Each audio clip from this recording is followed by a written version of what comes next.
খেলায় শক্তি, খেলায় বলো, মাদক ছেড়ে মাঠে চলো, এই স্লোগানকে সামনে রেখে ফতুল্লার দক্ষিণ কায়েমপুর গ্যারেজ মাঠে অনুষ্ঠিত হয়ে গেল দক্ষিণ কায়েমপুর যুব সমাজের উদ্যোগে আয়োজিত ফুটবল টুর্নামেন্ট 2026 এর বর্ণাঢ্য ফাইনাল ও পুরস্কার বিতরণী অনুষ্ঠান। আজ শুক্রবার 21শে আগস্ট বিকেলে শত শত দর্শক ও ফুটবল প্রেমীদের উপস্থিতিতে এক আনন্দঘন পরিবেশে এই ম্যাচটি সম্পন্ন হয়। টুর্নামেন্টের বহুল প্রতীক্ষিত ফাইনাল ম্যাচে আজ মুখোমুখি হয়েছিল শক্তিশালী দুই দল, ফিলিস্তিনি ফাইটার এবং মায়ের দোয়া। নির্ধারিত সময়ে দুই দলের খেলোয়াড়দের আক্রমণ ও পাল্টা আক্রমণে খেলাটি হয়ে ওঠে প্রাণবন্ত। টানটান উত্তেজনার মধ্য দিয়ে ফিলিস্তিনি ফাইটার 1 গোলে জয় লাভ করে।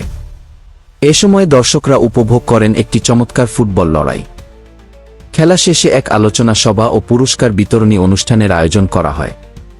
অনুষ্ঠানে প্রধান অতিথি হিসেবে উপস্থিত থেকে বিজয়ীদের হাতে পুরস্কার তুলে দেন বিশিষ্ট সমাজসেবক আওলাদ হোসেন সরকার। প্রধান অতিথির বক্তব্যে তিনি বলেন, যুবসমাজকে মাদকের মরণনেশা থেকে দূরে সরিয়ে সুস্থ ও স্বাভাবিক জীবনে ফিরিয়ে আনতে খেলাধুলার কোনো বিকল্প নেই। দক্ষিণ কায়েমপুর যুব সমাজ যে উদ্যোগ নিয়েছে তা সত্যিই প্রশংসনীয়। এমন আয়োজন তরুণদের শারীরিক ও মানসিক বিকাশে সহায়ক হবে। অনুষ্ঠানে বিশেষ অতিথি হিসেবে উপস্থিত ছিলেন মোস্তাক হোসেন, আকরাম হোসেন, ফিরোজুল ইসলাম মিন্টু, মোহাম্মদ মাছুম, মোহাম্মদ রোকন, শাহজাহান মাতবর, মোহাম্মদ হোসেন, শাহ জামাল, জাকির হোসেন রানাসহ অনেকে। তারা প্রত্যেকেই আয়োজকদের ধন্যবাদ জানান এবং ভবিষ্যতে এমন সুস্থ ধারার ক্রীড়া প্রতিযোগিতা অব্যাহত রাখার আহ্বান জানান।